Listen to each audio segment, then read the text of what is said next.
السلام علیکم جی. یہ پارٹ 6 ہے جی. دعاؤں اور بددعاؤں کے ذریعے نہ تو جنگیں جیتی جاتی ہیں نہ جنگیں فتح ہوتی ہیں. ٹھیک ہے. یہ قرآن آپ سامنے آپ کو کہتا ہے کہ جنگوں کی تیاری کرو تاکہ اللہ کے دشمنوں پہ خوف طاری رہے، اس کا ساز و سامان تیار رکھو. غور و فکر کی بھی بات کرتا ہے. اور اس کے بعد پھر وہ جیسے فلسفہ کہتا ہے نا کہ سوال کرو، اس میں منطق اور وجوہات ہوتی ہیں. ٹھیک ہے. تو قرآن بھی منطق اور وجوہات کے اوپر ہی بات کرتا ہے. وہ کہتا ہے قرآن میں کہ ٹھیک ہے، کیا آپ دیکھتے نہیں یہ زمین آسمان اور ان میں جو ظاہر چیزیں اور پوشیدہ چیزیں، اور کیا تم چلتے پھرتے نہیں؟ پھر ریزن دیتا ہے کہ پچھلی قوموں نے ایسے کیا. ٹھیک ہے. موسیٰ کی قوم تھی، نوح علیہ السلام کی قوم سے ذکر کرتے سارے انبیاء کا ذکر کیا ہے. پھر ان کے قوم لوط کا ذکر کیا ہے. پھر اس کے بعد قوم سمود، قوم ہود، قوم عاد وہ کیسے کرتی ہیں، ریزن دیتے رہے نا کہ ان کی وجہ سے ہم نے ان پہ عذاب نازل کیا. تو یہ اگر دیکھا جائے تو قرآن جو ہے دنیا کا سب سے بڑا ہدایت ہے اور بہت بڑا فلسفہ بھی ہے جو منطق کے اوپر اور وجوہات کے اوپر بات کر رہا ہے. ٹھیک ہے. لیکن ہم کہتے ہیں سوال کرنا گناہ ہے، سوال نہ کیا جائے. حالانکہ قرآن بار بار کہتا ہے کیا تم سوچتے نہیں، کیا تم عقل نہیں رکھتے؟ وَيَسْأَلُونَكَ مَاذَا يُنْفِقُونَ قُلِ الْعَفْوَ، سوال کرتے ہیں کہ کتنا مال اپنے پاس رکھیں، کتنا خرچ کریں. ٹھیک ہے. قُلِ الْعَفْوَ، دے دو جو تمہاری ضرورت سے زیادہ ہے. تو اسی طرح مطلب قرآن تو ہر جگہ پہ سوال بھی کرتا ہے اور آپ کو مشورے بھی دیتا ہے اور عقل کی بات بھی کرتا ہے. تو اس لیے کس کو کہہ رہا ہے، مخاطب کس سے ہے؟ یا ایھا الذین آمنوا، یا ایھا الناس، یا اے انسانوں سے. تو انسانوں کے ساتھ دنیا ہے، تو ان کو دو حصوں میں تقسیم کرنے کا کیا مقصد ہے کہ دنیا جو ہے اگر آپ نکاح کرتے ہیں تو یہ دین ہے، اگر آپ زنا کرتے ہیں اس کو آپ لادینیت کہہ سکتے ہیں، اس کو مردار کہہ سکتے ہیں. اگر آپ حلال کمائی کرتے ہیں اور کھاتے ہیں یہ دین ہے. آپ اپنی اولاد کی پرورش کرتے ہیں یہ بھی دین ہے. اس لیے دین کو دنیا سے الگ کرنے کا مقصد جو مجھے نظر آیا ہے وہ بادشاہوں کا ہے. بنو امیہ آئے، بنو امیہ میں پھر انہوں نے یہ ایک تقسیم پیدا کر دی اور ان کو کہا، ان کاموں پہ لگا دیا کہ لوگوں کو نماز، روزہ، حج، زکوٰۃ کے اوپر بات کریں، ان کو جنت اور دوزخ کی باتیں کریں، انہیں ڈرائیں. ٹھیک ہے. ان کو وظیفہ کہیں کہ جناب ظہر کے بعد 1000 دفعہ تسبیح پڑھیں، مغرب عصر کے بعد، پھر مغرب کے بعد عشاء کے بعد، پھر فجر کے بعد.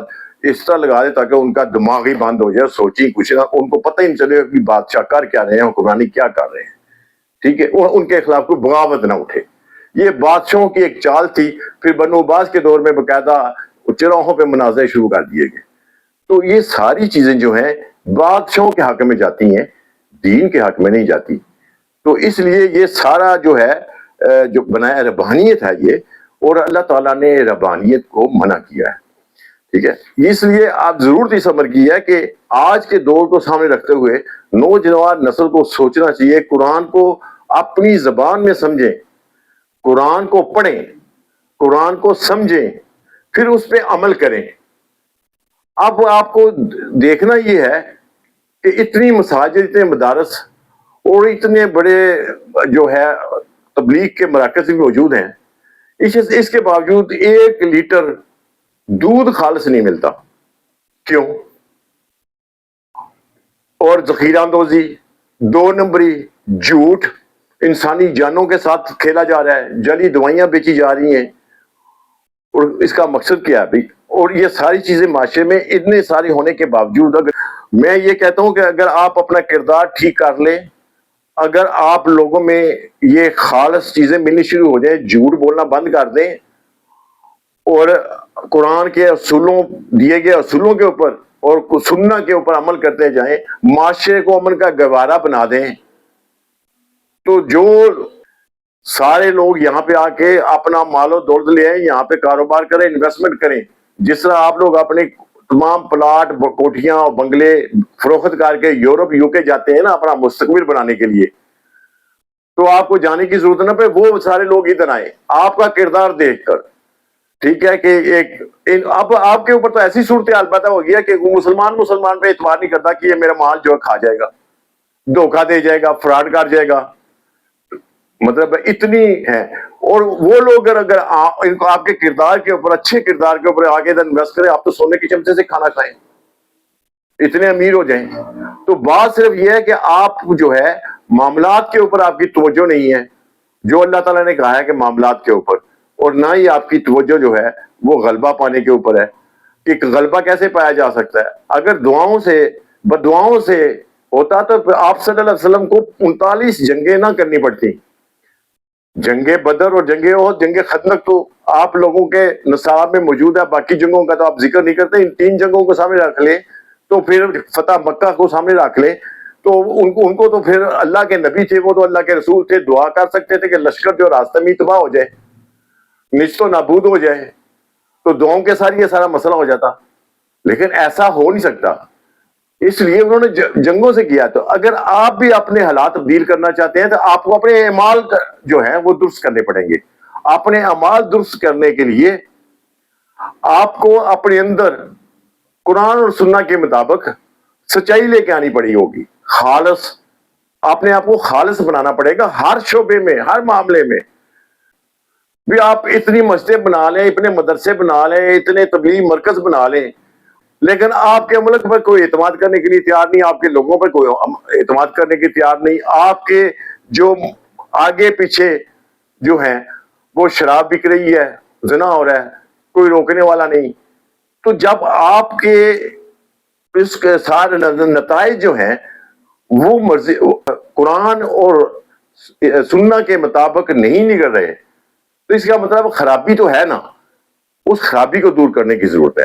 اس لیے میں کہتا ہوں کہ ہمیں قرآن کو پڑھنا چاہیے، اس کو سمجھنا چاہیے، پھر اس میں عمل کرنا چاہیے. مذہبی تصور میں لوگوں کے جو نتائج نکل رہے ہیں نا وہ بڑے حیران کن ہیں.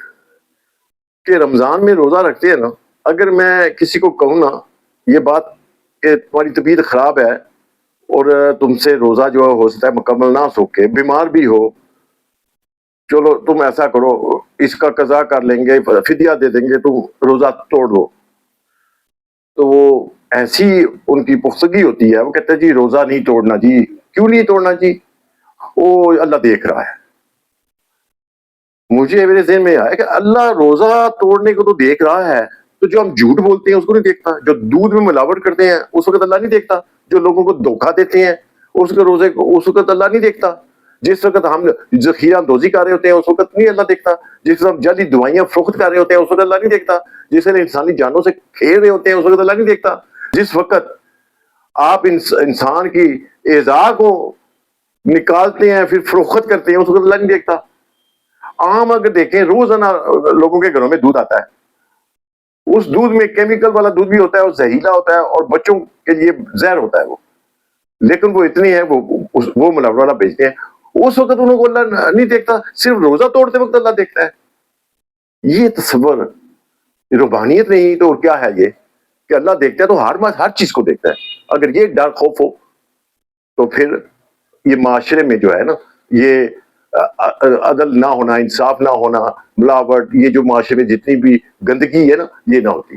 تو اس کا مقصد یہ ہے کہ جو لوگوں کو بتا دیا گیا نا کہ تم نے قتل کر دیا، تم نے ملاوٹ کر لی، تم نے مطلب ذخیرہ اندوزی کر لی، جھوٹ بول لیا، سب کچھ لیا، بس عمرہ کر لیا، حج کر لیا، معاف ہو گئے، 1000 دفعہ سبحان اللہ پڑھ لیا تو معاف ہو گیا. یہ وہ تصور ہے جو قوم کو تباہی کی طرف لے کے جا رہا ہے. مجموعی طور پر اس لیے میں نے پارٹ نمبر 5 میں یہ کہا تھا کہ اجتماعی دانش کو سامنے برے کا لا کے ایک تحقیق کے شعبے ہوتے، وہاں سے سائنٹسٹ نکلتے، ڈاکٹر نکلتے، انجینئر نکلتے. یہ میرا جو مطمع نظر تھا کہ ان خامیوں کو دور کیا جائے اور قرآن اور سنت کو آگے رکھا جائے، نصاب کی کتابوں کو آپ پیچھے لے جائیں. ٹھیک ہے، جیسے فضائل اعمال ہے وہ نصاب کی کتاب ہے، اسی کو ہم دیکھتے ہیں صبح دوپہر شام، جہاں پہ وہی پڑھا جاتا ہے، لیکن قرآن کے بارے میں کوئی نہیں بتایا جاتا. تو اس لیے ضرورت اس چیز کی ہے قرآن اور سنت کے اوپر ریسرچ کی جائے، قرآن اور سنت کے مطابق لوگوں کو آگاہ کیا جائے اور اس کے مطابق اسے اپنی زبان میں سمجھا جائے، سمجھایا جائے، تاکہ لوگوں کی جو اعمال ہیں، جو ان کی اپنے ذاتی زندگی میں وہ درست ہو جائے. تو اگر وہ درست نہیں ہوتے تو پھر یہ جتنی بھی محنت ہے یہ ساری محنت جو ہے یہ رائے گاہ جاتی ہے. جو انسان ایک اچھا انسان ایک اچھا مسلمان نہیں بنا سکے تو اس ساری محنت کے اوپر فکر کی ضرورت ہے. ملتے ہیں اگلی ویڈیو میں. السلام علیکم ورحمۃ اللہ وبرکاتہ.